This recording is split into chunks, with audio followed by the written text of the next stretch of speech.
What do you think, Caroline? Can we do like 20 minutes video very quick with you? Are you gonna let us? You're not sure? Right? She says right. Today we have a special guest with us. She promised that she's gonna be super cute and quiet. Hi everyone and welcome back. Today we're gonna talk about our experience with a newborn baby. We'll tell you all those horror stories and what happening in the first month with the newborn. So the first week was the hardest by far. Lily was still recovering from giving birth. Caroline was just, everything was brand new. Luckily, she was a really good baby.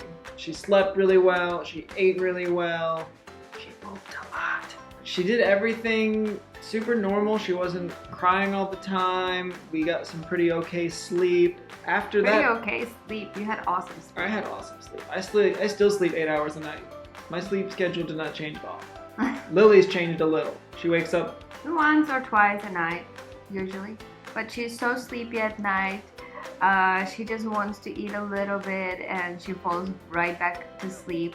I change her diaper while she's sleeping and I'm burping her while she's sleeping. It wasn't anything like I expected it to be. It was awesome. You only hear the terrible stories of people saying, oh, you better sleep now because as soon as that baby's here, you're never gonna sleep again. I slept great. She sleeps great. Yeah. So first 2 weeks, she was sleeping approximately 18 to 20 hours a day. It felt like way too much. Yeah, we were even concerned. We were talking about it with the doctor, and he was like, "Just let the baby sleep. She needs it." Babies grow in their sleep, and all she's doing is growing. So yeah, she would eat, sleep, poop, sleep, eat again. Right? yeah. It was awesome. She was super. It was so much easier for me to recover, you know. She just wasn't a hard baby. Now, some of the more unexpected things that happened, like things I was not ready for, baby acne. Babies have leftover hormone deposits that, like from mom, that will cause them to like break out, and it was really, really scary looking. It was all over her cheeks, up under her forehead, on her eyelids. It was just tons of tiny little pimples, and that freaked me out a lot. They went away in a few days. I mean, the doctor said that's super normal. The same thing with under her breasts. There felt like there was like two little masses, and I was super scared about that. That really scared me because nobody talks about that. That babies have a mass under each breast, which is again the hormone deposits left. It's not only girls. Yeah, boys have it too, apparently. The same thing. And hers went away around 3 weeks. Between 3 and 4 weeks, they were gone. So that's super great. And the other one was the umbilical cord. I don't know what I was expecting for the healing process, but it was this little black clip thing that they put on it in the hospital, and just the process of that coming off and healing was super unnerving. We went to our first pediatrician's appointment, and the doctor like showed us, and he started to peel it off, and Lily almost passed out. I had to cry. I had to catch her and like set her in a chair, and she's like, she had tears coming down her face. I just don't like to look at the wounds, and I don't like a lot of blood, and I don't like when people in pain. I'm just passing out. And it was really scary looking.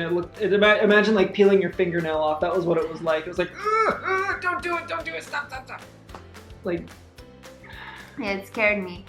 But a quick tip. Have Q-tips and rubbing alcohol on hand ready. A brand new thing of rubbing alcohol, and this is just the only thing you should use it for until it's healed. Yeah. Just take a little Q-tip, rubbing alcohol, clean around it. It's really easy. Just do that like twice a day. Yeah.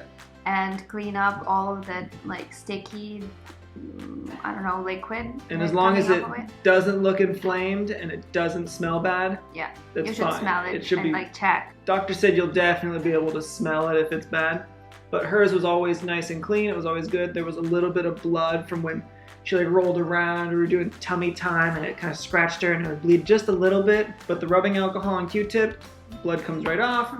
And then once the umbilical cord fell off, you just keep a Band-Aid over it. And for a couple of days. clean it twice a day. All good. And hers just finished healing and she got her first bath last night. It was so exciting. She liked it so much. She loved it. She loves water. So based on our experience, what I really want to suggest first-time moms to have help, even your first 2 weeks, just line up your schedule with your husband or boyfriend or Your mom, whoever can help, so they will be right next to you in your first 2 weeks, because you don't know how delivery gonna be, you don't know how hard it's gonna be. Maybe it will be super easy for you, so good for you. But if you will have some kind of complications or whatever, any tears, you need stitches. Yes, if you need stitches, you will really use some help, especially that first week. Lily couldn't get out of bed for the first couple of days. On day 4, I thought we were gonna have to go back to the hospital. I couldn't pick her up. I was in a lot of pain and I really needed help. I'm glad that Nicholas was next to me at all times. I couldn't make myself food. I was just trying to, breastfeed, go to the bathroom, sleep. Yeah, and that was pretty much it for the first 5 days. Except my new life, that I have baby now, that my body looks different. That healing process. Yeah, healing process is awful. By the end of week 2, she was recovered enough to go for walks on a daily basis and kind of start getting a little bit more back into a daily routine. So I'm really blessed and grateful that my breastfeeding experience was awesome. I didn't have any problems. Of course, the first couple weeks were hard because milk was coming in and I had bloody nipples. That part sucked, but overall I had it really easy. I didn't have fever from it or anything, nothing special. She latched super easy. She is a good eater, a really aggressive eater a lot of times, I think. She's Another tip, some doctors even, they were telling it to me too. They were saying like, oh, if your baby sleeps more than 3 hours, wake her up and feed her. She needs to eat. She knows when she needs to eat and her body knows it, and nature knows what it's doing. Just let her sleep and feed her whenever she asks for it. And she's never slept more than 4.5 hours at any one time anyway. She wakes up and immediately is just, you can tell she's like, and she's just hungry.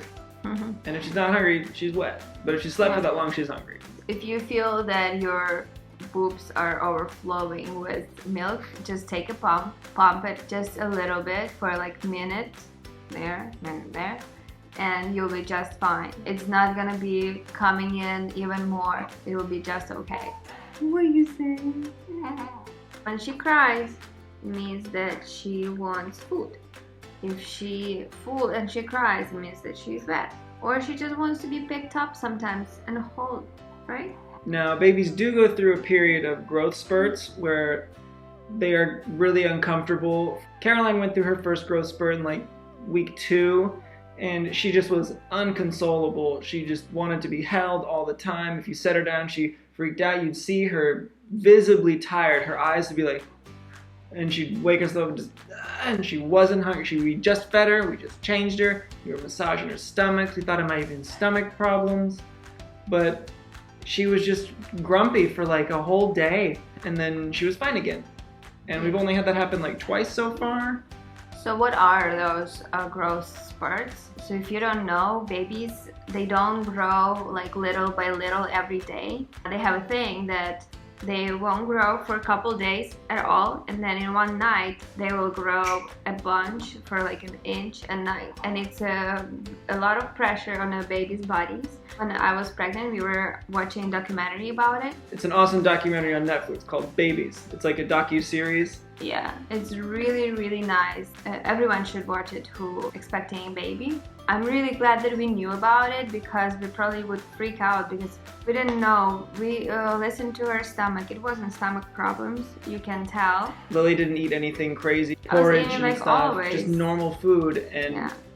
because we know if you eat lots of like broccoli or asparagus or Brussels sprouts, it can give your baby gas and it can cause stomach pain. We didn't do any of that. We just ate normal food, and she was still so frustrated and upset. We were listening to her stomach. There was no bubbles or anything.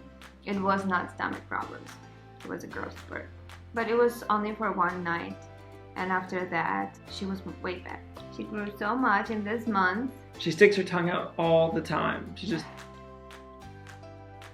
grew almost 3 pounds. In the first month, she's grown just over 3 pounds and 2 inches. She was 21 inches when she was born, and now she's almost 24 inches. I think she's big, but in pictures she looks a lot bigger than she really is. But she is on the 50th, 60th percentile. Yeah, she's a little over the 50th percentile. Our newest endeavor we've started on is cloth diapers.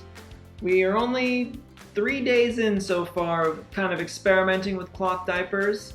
We got some really cool ones on Amazon, and we'll tell you more about it when we're really gonna figure it out. But for right now, we're really happy with it. First couple of weeks she was way too small for them, but now she's good. We're wearing them right now. They're very super comfy. cute.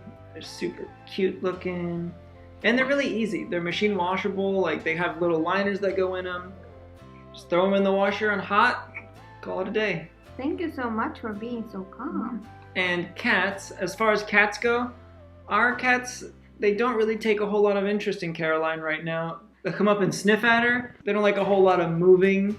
She's kind of loud sometimes. They come and they sniff her, and they're kind of bored with her, and they leave. Say, Molly, come here. Another quick tip. If your baby crying way too much and you really tried everything, just take her for a walk. It usually helps us pretty well. We will go for a walk. She likes it so much.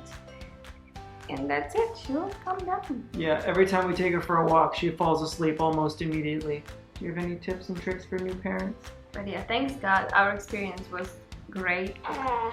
So what we want to tell you, having a newborn baby isn't that scary. Don't listen to all those scary horror stories. It can be really pleasant and so enjoyable. So worth it. So worth it. We enjoyed our experience and we keep enjoying it. Every day. Every single day. Okay, that's all for today. Thank you so much for watching. If you want to see more of videos with us and see Caroline grow and develop new skills, hit the subscribe button please, and like button if you like this video. All right, that's all. See you next week and have a great day. Bye. Thank you.